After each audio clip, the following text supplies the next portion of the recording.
días y bienvenidos a Iceberg de Valor, el podcast de inversión basado en el Value Investing.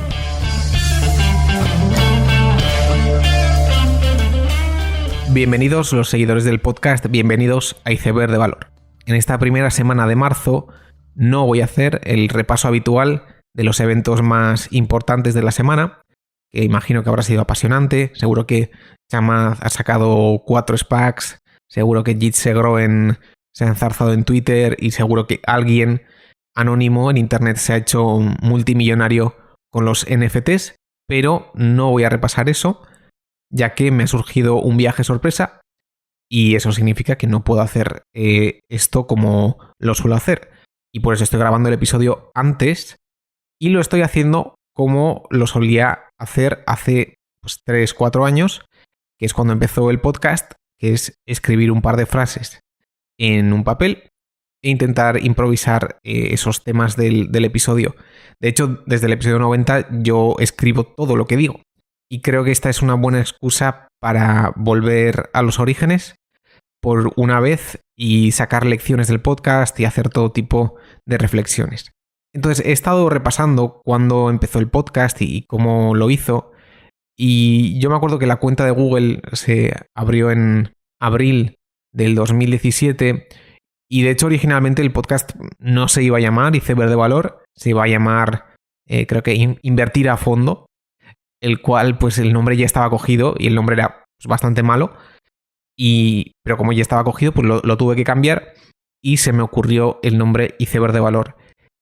Y yo creo que relacionado con esto, un tema muy interesante y creo que la gente no es consciente es que el podcast empezó de una manera muy improvisada, sin ningún tipo de plan y de una forma muy rápida. O sea, el primer episodio, ya digo, o sea, el nombre Iceberg de Valor fue pues, una improvisación, el logo fue una imagen PNG obtenida en Google y con un círculo con esa imagen.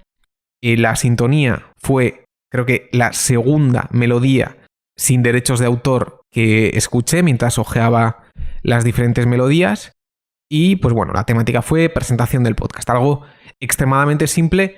Y yo creo que tanto la grabación como la edición de ese primer episodio pues habrían sido unas 2 horas en total, ¿no? Incluso con el diseño del logo. Y eso pues no suele ser habitual, o yo no esperaba que el podcast pues hubiese llegado a este punto, con 160 episodios, con una mejora de calidad, con una mejora de opiniones e información que doy, que es algo que nunca yo hubiera esperado. Porque yo empezaba el podcast sabiendo cómo iba a ser el primer episodio, quizá el segundo, pero no tenía más visibilidad más allá del cuarto.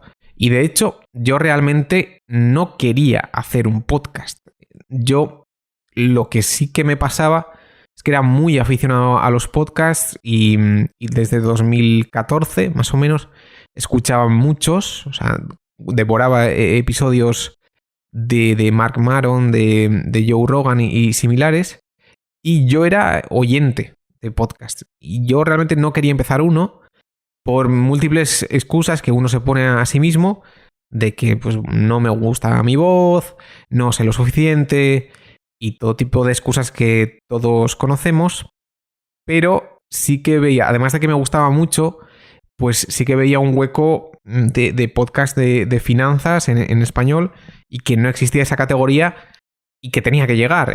No era muy difícil ver que en inglés ya existían y que en español pues tenía que llegar. Y finalmente pues han llegado muchos podcasts de finanzas y creo que de hecho España es uno de los países con más afición al podcast que hay en el mundo. Quizá Estados Unidos está muy por delante, pero a nivel Europa sí que está España bastante avanzada. Entonces así empezó Iceberg de Valor, con un nombre pues improvisado, con un logo improvisado y con una melodía pues buscada rápidamente. Y de hecho, pues yo los primeros 5 episodios siempre digo que no los escuchó nadie y realmente no los escuchó nadie. Yo hice una cuenta de Twitter donde compartía lo que hacía y nunca expandía lo que hacía, nunca compartía episodios porque, bueno, realmente lo veía como un producto para mí. Aún así, pues inevitablemente llegó el día en el que alguien compartió un episodio y poco a poco pues eso va haciendo bola de nieve y llegando a cada vez más personas. Pero creo que es importante, yo estuve como un mes y medio sin que nadie me escuchara y yo creo que eso es bastante bueno. Y en general, con cualquier proyecto que se hace, empezar a compartir tarde suele estar bien porque el primer producto suele ser bastante malo y por eso es mejor iterar en la sombra que no intentar vender el producto antes de que sea muy bueno, ¿no? Y bueno, lo que empezó así, de una forma muy rápida, pues se ha convertido en una cosa mucho más grande, con ya muchos años de recorrido y con muchísimas horas empleadas para hacer estos episodios. Pero creo que una lección que a mí me gusta sacar del comienzo del podcast fue el tema del incrementalismo y el intentar no hacer cambios bruscos o intentar hacer los primeros episodios obras de arte.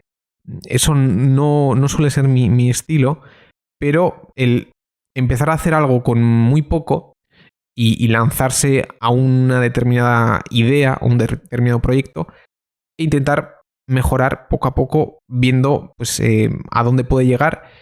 Y es ese incrementalismo el que me gusta pues, para todo proyecto, porque también elimina la fricción a hacer cosas. Si tú te pones el listón muy arriba para cualquier proyecto, pues probablemente quizás ni empieces porque ese listón te hace que odies tu producto y que por lo tanto pues no lo hagas. Entonces, si tú tienes un enfoque a largo plazo y una visión muy incrementalista, pues creo que eso ayuda mucho y creo que eso ha sido uno de los factores que ha hecho que haya podido llegar hasta aquí.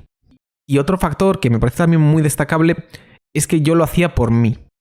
Evidentemente, si después de 30 episodios nadie me hubiese escuchado, pues hubiera parado, porque no tendría sentido, ¿no? Pero siempre he intentado hacer episodios que yo querría escuchar, el producto que yo querría tener, y no hacer al final un programa que sirva para atraer a otra gente, ¿no? Simplemente, ¿qué es lo que a mí me gustaría escuchar? ¿Qué opinión puedo desarrollar? Que tenga rigor, que sea nuevo, que le aporte a la gente.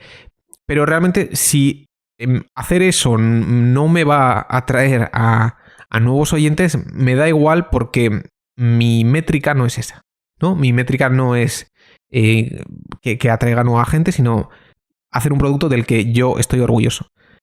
Y de hecho creo que no hay otra manera, porque realmente en el mundo de creación de contenido y similares, realmente si no te gusta es muy difícil seguir. Es muy difícil seguir. Yo, pues después de 3 años y medio, al final lo que ocurre es que las escuchas y todas las estadísticas, pues es algo muy vacío, ¿no? Porque si tú llevas pues haciendo 30, 40, 50 episodios y probablemente los oyentes ya han estancado, ya has llegado a todo el mundo que querías llegar y al final del camino no hay nada, ¿vale? Al final del camino es que llevas 30 episodios, te escucha la misma gente y ya está. Entonces es normal que en ese punto pues haya desesperación o que no estés contento, pero como siempre, si las métricas las pones tú y el objetivo es hacer el producto que quieres crear,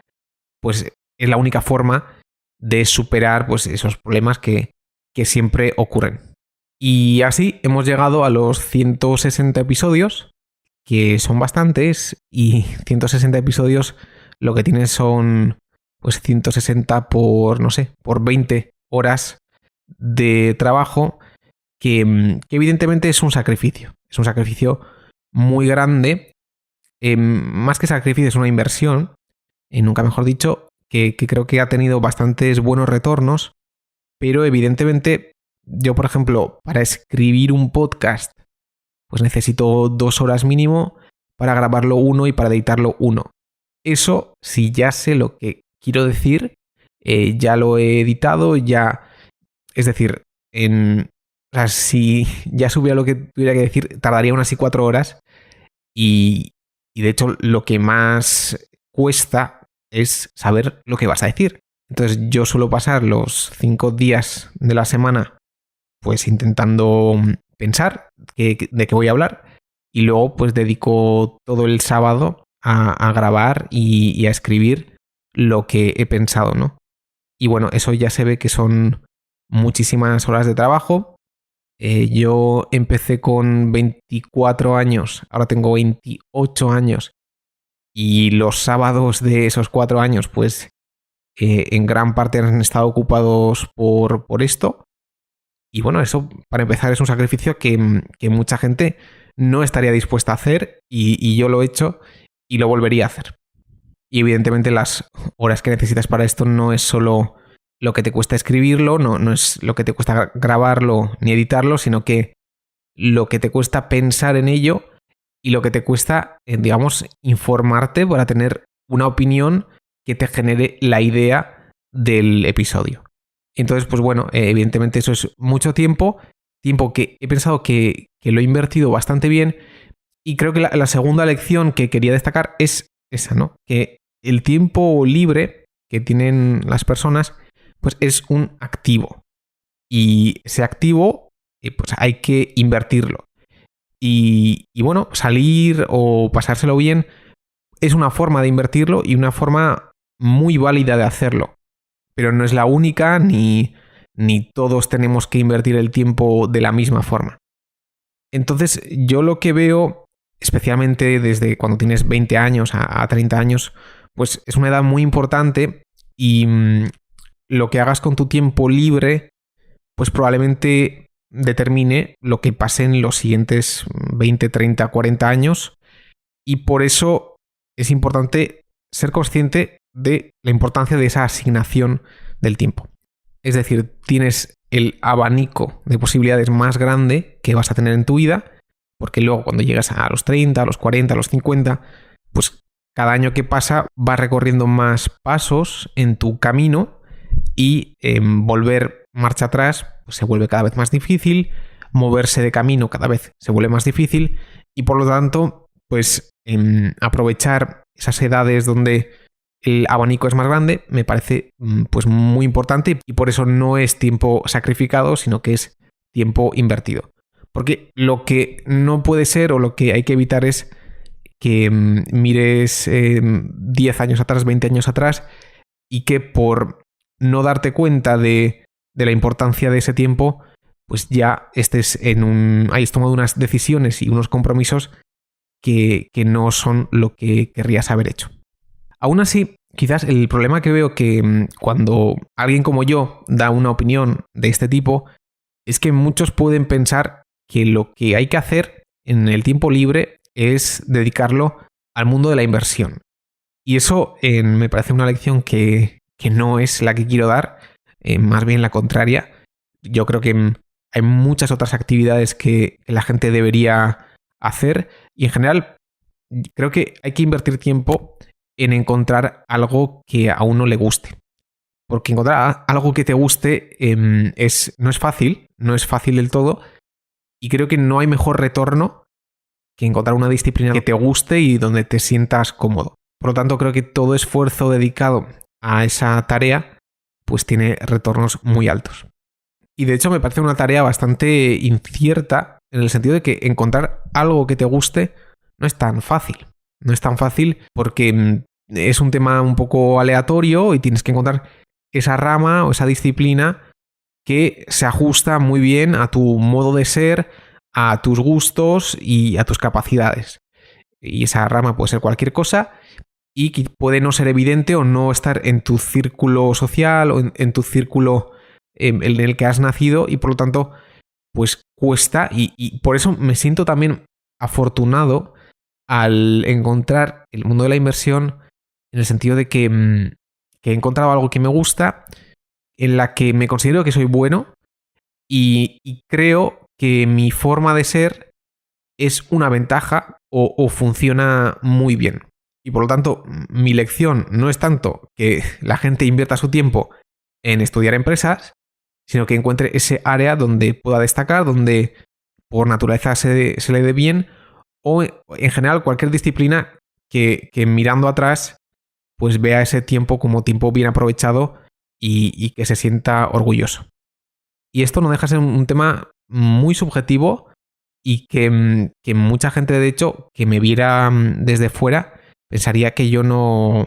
que pierdo el tiempo. O sea, que llevo pues 3 años empleando tantas horas y que realmente pues no tiene sentido. No tiene sentido hacer lo que hago. Entonces, al final, como el premio, el éxito, lo tienes que evaluar con tus métricas, pues es muy probable que por fuera no se entienda esa asignación de tiempo. Y esas serían un poco las lecciones que más me gustan sobre haber hecho el podcast, haber creado Iceberg de Valor, pero unido a ello están las lecciones sobre inversión y este mundo tan fascinante de las empresas. Y lo quería unir con algo que ya he dicho, ¿no? Que la clave es intentar encontrar algo que con tu naturaleza o tu forma de ser encaje muy bien. Y de hecho, o sea, a mí lo que me ocurre es que ciertas características que tengo yo, que en la vida normal no tienen por qué ser buenas, es decir, algo que dice la gente cercana sobre mí es que no tengo empatía, por ejemplo, y eso no es algo bueno en la vida normal, ¿no? O tengo unos gustos muy particulares, ¿no? Unos gustos muy eclécticos, muy diferentes, y eso pues tampoco es una cosa buena en la tribu, digamos, ¿no? En tu vida normal. O, digamos, la gente por defecto me cae mal y entonces siempre tomo una postura que siempre es más contraria al consenso. Entonces, esas cualidades no son buenas o no son favorables a las interacciones normales de la sociedad. Lo que sí que son buenas es para invertir. Y entonces sí que es un ámbito que he visto que se me da bien por esas características que realmente son más problemáticas en la vida normal. Y esas características al final son lo que han hecho que me interese por temas pues, muy diferentes o temas muy incipientes, que tenga una postura pues, más contraria de la habitual sobre cosas, que tenga buen olfato. Y eso se debe, digamos, mi ventaja competitiva creo que es mi forma de ser. Que justo para esto, pues sí que funciona. Con eso hay que tener bastante cuidado, porque yo soy muy crítico de gente como Einhorn, de Michael Burry, etcétera, porque son gente bastante rara, pero son gente rara que al final te acaba perdiendo dinero, ¿vale? Porque, por ejemplo, si Burry en 2008 la burbuja inmobiliaria pues, le hubiera durado pues 5 meses más, 8 meses más, un año más, pues probablemente su fondo no existiría. De hecho, tuvo muchísimos problemas. El propio Greenblatt le intentó sacar dinero y por lo tanto es un tipo de personalidad que te lleva a tomar posiciones muy extremas o que tengas una opinión muy muy fuerte sobre cosas y esa opinión tan fuerte lo que te lleva es que pueda salir bien o que pueda salir muy muy mal. Entonces yo soy muy crítico con ello y un poco lo que hace contra a lo que he dicho, ¿no? Pero creo que hay que encontrar ese equilibrio de ser un poco outsider, pero en no morir en el intento, que es lo típico que suele ocurrir con este tipo de personalidad. Y quizás esa es la idea más importante que he obtenido sobre el mundo de la inversión y por qué, pues bueno, hay personas que buscan cosas nuevas o porque hay gente que se interesa por cosas nuevas, otros no. Es decir, muchas veces el éxito tiene mucho que ver con la personalidad que tiene uno.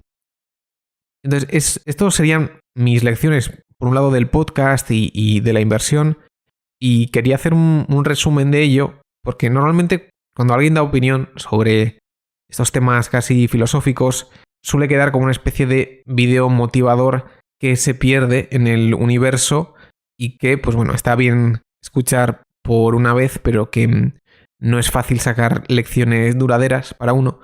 Pero bueno, yo creo que estas lecciones, por lo menos a mí, me sirven y por eso las quería comentar. Y el resumen de esto sería, que el incrementalismo funciona, que Iceberg de Valor empezó de la nada.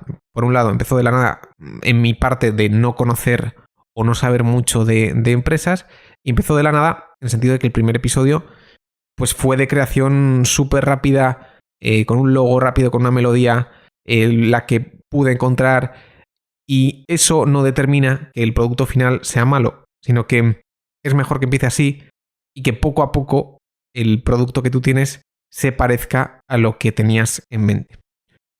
La segunda lección sobre el podcast es el tema de la satisfacción personal, y que lo importante es hacer cosas que a ti te gusten o tú estés orgulloso de ellas, y que la métrica la pongas tú. Porque si la métrica está fuera, pues va a ser imposible que llegue un momento que no te sientas bien o que no estés contento con lo que haces, porque tanto con el podcast o con otras cosas, pues hacerse millonario o hacer, digamos, pegar el pelotazo suele ser una cosa muy puntual, muy difícil de conseguir y que depende del azar, y por lo tanto no hay que dejarlo a su suerte, sino que hay que hacer las cosas con tus propias métricas. Finalmente, la tercera lección es que uno debe, primero, asignar el tiempo a aquello que más le guste, o simplemente intentar encontrar aquello que más le guste, y que las batallas son propias. Es decir, hay que encontrar la batalla donde tu forma de ser y tu naturaleza encajen bien y te permita hacer cosas pues, de las que estés orgulloso y con las que puedas destacar. Y con este resumen termino el episodio, un episodio de un podcast de inversión que no he mencionado ni una sola empresa, que es básicamente lo que suelo hacer yo siempre, pero espero que haya gustado y que haya servido para algo. No sé si habrá servido para motivar o no a la gente, pero bueno, creo que era interesante hacerlo con un formato un poco diferente, más real o más improvisado, y en general espero que haya gustado. Y con esto termino el episodio. Dadle like, suscribíos. Nos vemos la siguiente semana, a menos de que tenga un viaje sorpresa más, y seguid aprendiendo.